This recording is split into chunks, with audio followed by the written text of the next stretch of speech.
Really three. There's the school, his house, and the car. Yes. Three explosions. Yes. And the school is first. Right. And he had a key to the school. He had a key, as he was very mechanically inclined and a very intelligent person by all accounts. He was good with electronics. He was also good with explosives. He was known in the area from the other farmers. Common if you had stumps in your field, you would get dynamite, and you can buy dynamite at that time to blow up the stumps. And he was kind of the local go-to person. If you needed a stump blown up, you would go see Kehoe. But he was given keys to the school to work on problems because of his natural inclination towards tinkering and being good at things. So it was not uncommon to see him in the school at odd hours. And he obviously had been working on laying the explosives and the wiring for months leading up to this. The janitor afterwards accounts felt horrible about this, but he had been in the basement numerous times, but Kehoe was also smart enough to hide the wires and hide the explosives, so unless you were looking for something up over and above, it wasn't obvious, and he was trying to be deceptive in this. And there's some type of timer that Right. detonates the school, and the children are in school, teachers Right. are in the school. It's a normal school day otherwise. Right. There are many personal accounts of the survivors, just the horribles, most of them being in shock, covered in the dust, many battered bodies and bones being broken. One family lost 3 children. Numerous families lost more than one child. It wasn't until November of last year that the last 2 students who were victims of that finally received markers for their grave. And the ceremony for the markers was done by the pastor of the same church where their original joint funeral was, and then the internment up at the graveyard in Bath. Kehoe himself is buried in the St. John's area and still in an unmarked grave, although to some it's known where it's at, and there's actually a child that's been buried next to him now.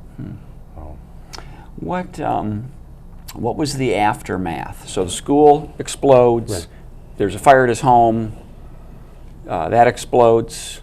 Right. He blows up his car. The community's in shock. Absolute shock. Some of the accounts, they thought, this is being 1927, we're only 10 years separated from World War I.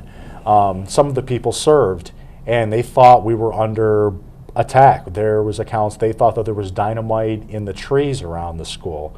They weren't sure what was going on. The newspapers of that day didn't have the words for what Kehoe did. They talk about it as an anomaly, a maniac, a monster. It was clear that he was the Yes. perpetrator, I suppose, fairly early on, since Yes. his home that was day. involved. There was enough people that saw him coming from his house and that what he did. They knew right away who he was.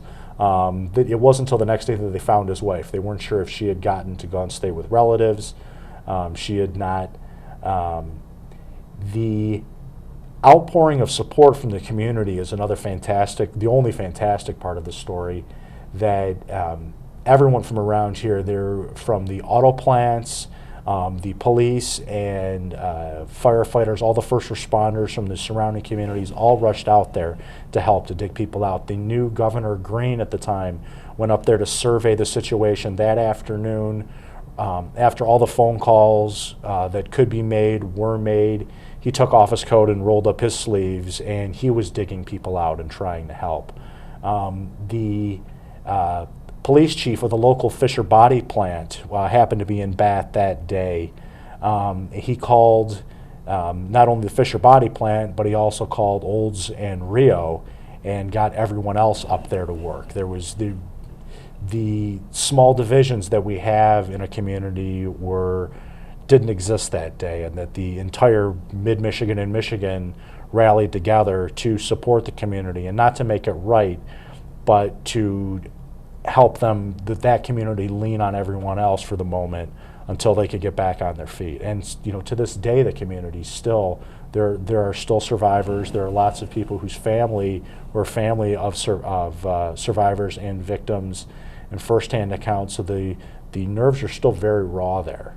It's tough, but with the markers being placed on the last victims, and now some of the survivors telling their stories, it's kind of coming a circle that there is that, this was so raw that it's taken decades to have some healing. And there are some of the survivors still alive. I mean, there are people that were children then in 1927 that are now still alive, elderly, right, who have given their account. How did the community put the school district back together? They would have had to rebuild the school. School was suspended for a while. School was suspended for the rest of that year, and it was put back together. Actually, Senator Cousins of Michigan funded the new school completely. It became the James U.S. Senator. Yes, yes. Funded the new school, and he built that completely with his own funds. The rest of the funds that were raised went to support the rest of the community, and all the, there were so many people without insurance, and the governor of Michigan actually offered to pay for the funerals for all the families that couldn't pay for them. So there was a lot of support, grassroots, and also from larger philanthropists that could give large sums at the time.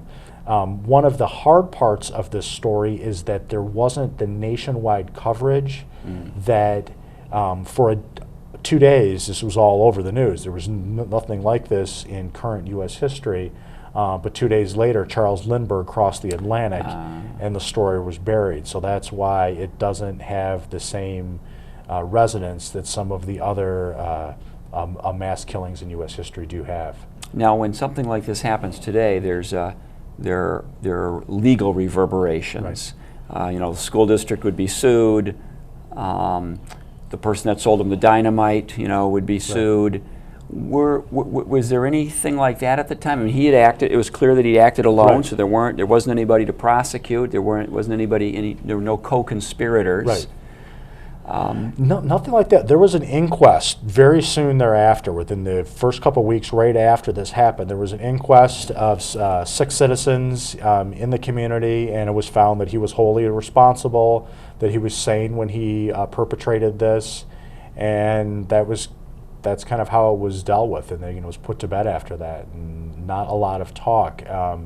There was a book that was written at the time by someone who was there that day, and came out in 1927, same year, that was actually sold as a souvenir. There were so many people that traveled through Bath that year to see the wreck of the school. Monty Ellsworth's book was reprinted for years and years. And that's a fairly good account. And who was he? What was his connection? He was a farmer in Bath, and also a business person in the area. Had no training as a historian, but was a witness. Right, was a witness, and it's a good first-person account.